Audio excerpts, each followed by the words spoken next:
Hello, मेरा capacitor testing के practical session में आप सभी का स्वागत है। Air conditioning and refrigeration field में हम अलग अलग टाइप के कैपेसिटर को इस्तेमाल करते हैं। उसमें स्टार्टिंग कैपेसिटर और रनिंग कैपेसिटर होते हैं। अभी आप स्क्रीन पे जो कैपेसिटर देख रहे हो वो स्टार्टिंग कैपेसिटर है। स्टार्टिंग कैपेसिटर की जो वैल्यू होती है वो 80 to 100 हो सकती है और मैक्सिमम 150 mFT के कैपेसिटर को हम लोग यहाँ पे इस्तेमाल करते हैं। स्टार्टिंग कैपेसिटर मोटर को स्टार्टिंग करने के लिए या स्टार्टिंग टॉर्क देने के लिए इस्तेमाल किए जाते हैं। स्टार्टिंग कैपेसिटर एक बार मोटर 75% स्पीड पकड़ ले उसके बाद में स्टार्टिंग कैपेसिटर को रिले के द्वारा या सेंट्रीफ्यूगल स्विच के द्वारा डिस्कनेक्ट किया जाता है।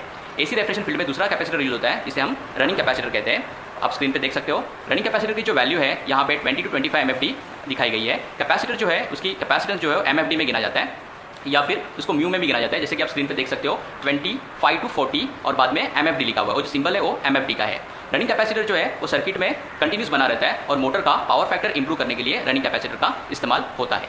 अभी हम कैपेसिटर को प्रैक्टिकली टेस्ट करके देखेंगे। प्रैक्टिकल को शुरू करने से पहले आपको सभी टाइप की प्रिकॉशंस को लेना बहुत ज़रूरी है। साथ ही में इस टाइप के जो प्रैक्टिकल आप परफॉर्म करोगे तो साथ में टीचर का होना बहुत ज़रूरी है। आपको इस टाइप के प्रैक्टिकल्स को टीचर के गाइडेंस के अंडर ही परफॉर्म करना है। अगर आप साइट पे काम कर रहे हो तो किसी सीनियर टेक्नीशियन के गाइडेंस के अंडर ही आपको इस टाइप के प्रैक्टिकल को परफॉर्म करना चाहिए। अभी हम प्रैक्टिकली कैपेसिटर को चेक करके देखेंगे।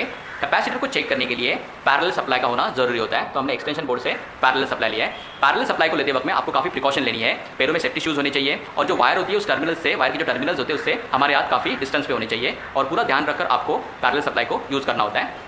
अब जो है स्विच को ऑन करके, स्विच को ऑन करने के बाद में सप्लाई ऑन हो जाएगा। फिर ये जो टर्मिनल्स है इस टर्मिनल्स को टच करना है कैपेसिटर के टर्मिनल्स के साथ में। ये जो आप टच करोगे 2 से 3 सेकंड के लिए टच करना है, ज़्यादा समय तक टच नहीं करना है। तो देखो यहाँ पे 2-3 सेकंड के लिए टच किया, अब सप्लाई को निकाल लिया, फिर पावर को ऑफ कर दिया। अब कैपेसिटर के जो पॉइंट्स हैं इनको हमें डिस्चार्ज करना है। तो डिस्चार्ज करने के लिए इंसुलेटेड स्क्रू ड्राइवर का इस्तेमाल करना है और फिर कैपेसिटर के जो टर्मिनल है उसे शॉर्ट करना है। शॉर्ट करने के बाद में आपको एक साउंड सुनाई दिया और स्पार्क दिखा। इस स्पार्क और इस साउंड अगर जोर से आता है इसका मतलब कैपेसिटर ओके कंडीशन में, इस स्पार्क अगर कम आता है इसका मतलब कैपेसिटर वीक कंडीशन में। तो इस तरीके से कैपेसिटर को चेक किया जा सकता है।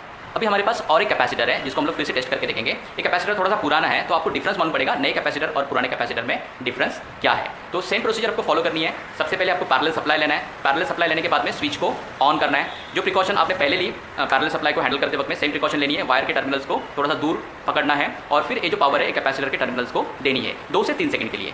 पावर सप्लाई देने के बाद में तुरंत जो है पावर सप्लाई को हटाना है और स्विच को ऑफ कर देना है। अब सिमिलरली आपको स्क्रू ड्राइवर यूज़ करके, इंसुलेटेड स्क्रू ड्राइवर यूज़ करके कैपेसिटर को शॉर्ट करना है। तो कैपेसिटर को शॉर्ट किया, कोई साउंड नहीं आई, कोई स्पार्क नहीं आया, मतलब कैपेसिटर जो है वीक है या ख़राब है। तो इस तरीके से हम कैपेसिटर्स को चेक करके उसको आगे यूज़ कर सकते हैं। तो जिस कैपेसिटर में स्पार्क नहीं आता, साउंड नहीं आती, वो कैपेसिटर ख़राब होता है, उसे हमें यूज़ नहीं करना है। अभी हमने पैरेलल सप्लाई देके कैपेसिटर को टेस्ट करने का तरीका सीखा। अब हम मल्टीमीटर यूज़ करके कैपेसिटर को टेस्ट करने का तरीका सीखेंगे। तो मल्टीमीटर से कैपेसिटर को चेक करने के लिए मल्टीमीटर को आपको माइक्रोफैराडे पे सेट करना होता है। जैसे आप स्क्रीन पे देख सकते हो मैंने 200 माइक्रोफैराडे पे मल्टीमीटर को सेट किया है। नॉर्मली जो हम कैपेसिटर यूज़ करते हैं वो 20 MFD से लेके 150 MFD तक होते हैं। इसके लिए हमें इसे मल्टीमीटर को 200 MFD पे सेट करना है। सेट करने के बाद में मल्टीमीटर के जो प्रोब्स होते हैं वो प्रोब्स आपको कैपेसिटर के टर्मिनल के साथ में जोड़ने होते हैं। तो सबसे पहले तो हम देखेंगे कैपेसिटर कितने MFD का है। तो यहाँ पे वैल्यूज आपको नजर आ रही है। ये जो कैपेसिटर है 45 MFD का है। ओके, तो ये 45 MFD का जो कैपेसिटर है उसकी एक्चुअल वैल्यू क्या है ये हमें अभी मल्टीमीटर शो करेगा।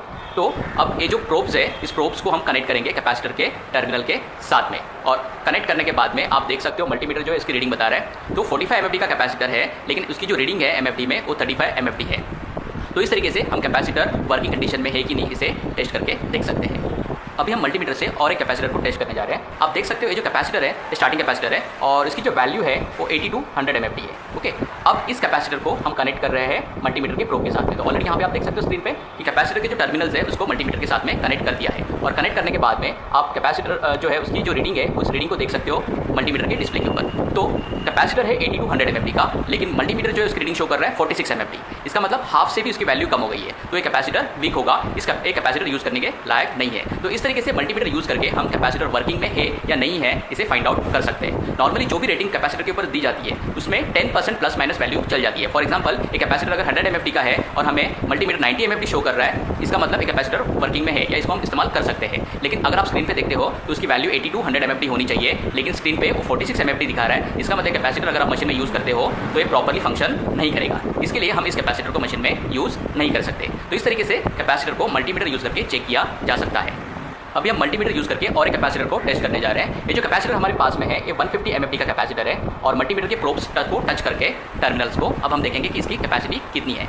तो जब हम प्रोब्स को टच कर रहे हैं इसके टर्मिनल के साथ में, तो ये जो वैल्यू है ये 0 दिखा रहा है। इसका मतलब इस कैपेसिटर को हम कहेंगे ओपन कैपेसिटर। एक कैपेसिटर भी मशीन में हम यूज़ नहीं कर सकते। तो इस तरीके से मल्टीमीटर को यूज़ करके हम लो MFD का कैपेसिटर या ओपन कैपेसिटर को आइडेंटिफाई कर सकते हैं और कैपेसिटर के फॉल्ट्स को फाइंड आउट कर सकते हैं। Thank you for watching this video. अगर आपको मेरा वीडियो अच्छा लगा तो आप मेरे वीडियो को लाइक, सब्सक्राइब और शेयर कीजिए और हम जल्द मिलेंगे एक नई टॉपिक के साथ में। तब तक के लिए गुड बाय।